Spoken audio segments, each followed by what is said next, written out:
Bura sadəcə bir sosial müəssisə deyil. Xüsusi qayğıya ehtiyacı olan balaların cəmiyyətə açılan yeni pəncərəsidir. Sabunçu rayonunda yenicə fəaliyyətə başlayan gün ərzi qayğı mərkəzinin əsas məqsədi maneələri sevgi və peşəkarlıqla aşmaqdır. Əmək və Əhalinin Sosial Müdafiəsi Nazirliyinin tabeliyində Sosial Xidmətlər Agentliyinin xüsusi qayğıya ehtiyacı olan uşaqlar üçün artıq 4 gün ərzi qayğı mərkəzi fəaliyyət göstərir. Bu sadəcə bizim 4-cü gün ərzi qayğı mərkəzimizdir. Mərkəzdə əlilliyi olan uşaqlar 3 yaşdan 18 yaşa kimi cəlb olunacaqlar.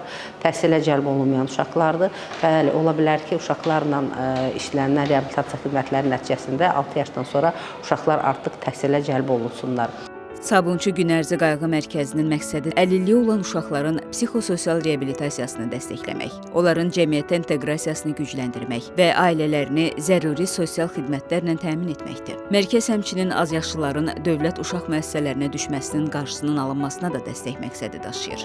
Müəssisədə psixoloq, loqoped, sosial pedaqoqlar fəaliyyət göstərəcəklər.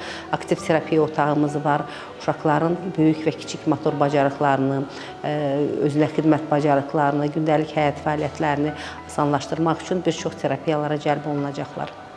Mərkəzə qəbul olunan uşaqlar həftənin 5 günü saat 9-dan 18:00-dək sosial məişət, tibbi sosial, sosial psixoloji və sosial pedaqoji xidmətlərlə təmin olunacaqlar. Eyni zamanda valideynlər üçün uşaqlara qulluq bacarıqlarının artırılmasına yönəlmiş məsləhət xidmətləri göstəriləcək və müxtəlif təlim proqramları təşkil olunacaq. Sabunçu gün ərzi mərkəzinin göstərdiyi xidmətlərdən yararlanmaq istəyənlər Sosial Xidmətlər Agentliyinin yerli qurumlarına, eləcə də dost mərkəzlərinə ərizə ilə müraciət edə bilərlər. Həmçinin agentliyin sosial media hesablarına müraciət etməklə göstərilən sosial xidmətlərlə bağlı məlumat almaq mümkündür.